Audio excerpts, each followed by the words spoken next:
Bonjour à tous et bienvenue sur ma chaîne Discus71.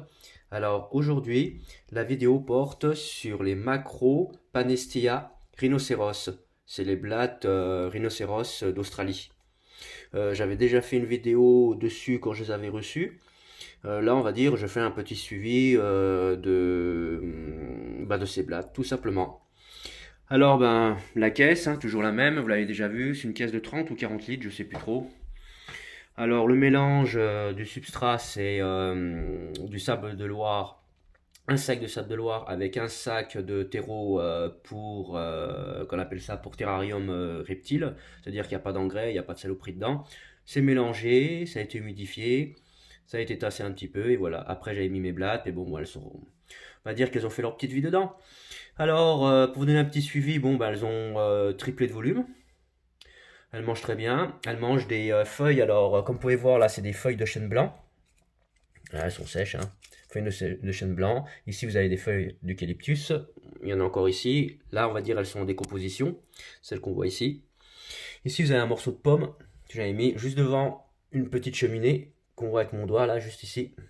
Bon, les bouchées actuellement, elles sortent par là, bon bah elles détectent un peu tout ce qu'il y a dedans. On va dire c'est un très bon flair.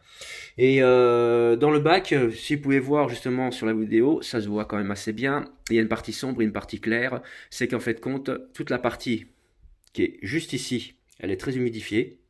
Et ça, c'est une partie sèche. C'est-à-dire qu'elles ont vraiment le choix. Si elles veulent aller d'un côté sec, elles vont là-bas. Côté humide, elles vont ici.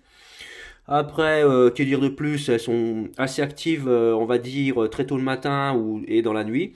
Je les ai vues, on va dire, à l'extérieur une fois. Je les ai pas revues depuis. Mais bon, j'ai des petites galeries qui sont sur le bord de la boîte, enfin de la caisse en plastique, qui me permet des fois de les observer juste à cet endroit-là, quoi. Il y a des petites galeries qui sont juste là. Et ça m'a permis de les observer avec une lampe et j'ai pu, on va dire, évaluer leur taille par rapport à ce qu'elles étaient d'origine quand je les ai eues, quoi. Enfin voilà, c'est des bonnes petites blagues. Bon, c'est vrai qu'il n'y a pas spécialement grand chose à voir actuellement.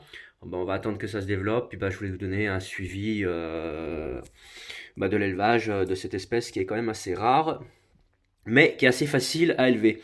Comme vous pouvez constater sur la vidéo, je n'ai pas de point chaud, j'ai rien du tout. C'est à température ambiante. Chez moi, il fait actuellement 20 degrés. Voilà quoi. Que dire de plus? Que ça suit son cours et puis je vous donnerai des nouvelles quand il se passera quelque chose d'assez intéressant. Voilà, et ben merci d'avoir regardé cette vidéo et à plus sur ma chaîne.